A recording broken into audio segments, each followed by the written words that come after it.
A K Saseendran അദ്ദേഹവും എന്നോടൊപ്പം ചേരുന്നു. മിനിസ്റ്ററെ, വി എസുമായി ദീർഘവർഷങ്ങളുടെ ബന്ധമുള്ള നേതാവാണ്. എങ്ങനെയാണ് വി എസിനെ ഓർത്തെടുക്കുന്നത് ഈ നിമിഷം? ഞാനിവിടെ ഇരുന്നിങ്ങനെ ആലോചിച്ചത്, വി എസ് ഇവിടെ ഉണ്ടായിരുന്നെങ്കിൽ എന്നാണ്. അദ്ദേഹം ഉണ്ടായിരുന്നെങ്കിൽ കുറെ കൂടി കൃത്യനിഷ്ഠയോടുകൂടി കാര്യങ്ങൾ നടക്കുമായിരുന്നില്ലേ, സമയബന്ധിതമായി നടക്കുമായിരുന്നില്ലേ എന്നൊരു സന്ദേഹമാണ് എനിക്കുണ്ടായത്. അദ്ദേഹം ജനങ്ങളോടൊപ്പം ജീവിച്ച അപൂർവ സവിശേഷതകളുള്ള ഒരു വ്യക്തിയാണ്. വി എസിനെ നിയന്ത്രിക്കുന്നത് ജനങ്ങളാണ്.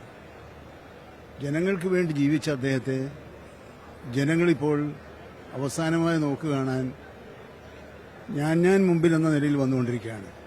വി എസിന് ഒരിക്കലും ജനങ്ങളെ അവഗണിക്കാൻ പറ്റില്ല. അതുകൊണ്ട് ജനങ്ങളുടെ ഈ ആദരവ് അദ്ദേഹത്തെ സന്തോഷിപ്പിക്കുകയേ ചെയ്യുള്ളൂ.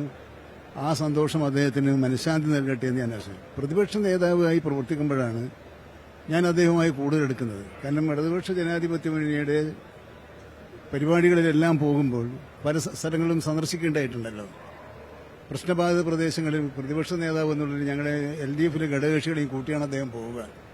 ആ ഘട്ടത്തിലൊക്കെ അദ്ദേഹത്തിന്റെ സമരവീര്യം കാണാൻ അപ്പോഴാണ്. അപ്പോൾ ഭരണാധികാരി എന്നതിനേക്കാൾ സമരവീര്യം കൊണ്ട് ഉറച്ച മനസ്സും പതറാത്ത കാൽവെപ്പുമായി മുമ്പോട്ട് പോയ നേതാവിനെ എന്നോടൊരു ചോദ്യം ചോദിച്ചിട്ടുണ്ട്.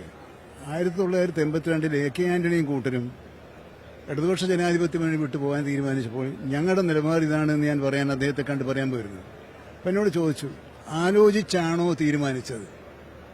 ഞാൻ പറഞ്ഞതെ, ആലോചിച്ചാണ് തീരുമാനിച്ചതെങ്കിൽ ധീരമായി മുമ്പോട്ട് പോവുക, അല്ലെങ്കിൽ ആലോചിച്ചേ തീരുമാനിക്കാവൂ. ഇതൊരു വലിയ ഉപദേശമായി എനിക്ക് എന്റെ ജീവിതത്തിൽ ഇത്രയും കാലം നിൽക്കുന്നത്. അതൊരു പിതൃതുല്യമായ ഉപദേശമായിരുന്നു എന്ന് ഞാൻ ഇപ്പോഴും കരുതുന്നു.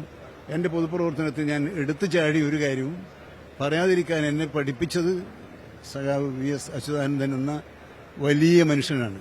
ആ വലിയ മനുഷ്യന്റെ സ്മരണയ്ക്ക് മുമ്പിൽ ആദരാഞ്ജലികൾ അർപ്പിക്കുന്നു.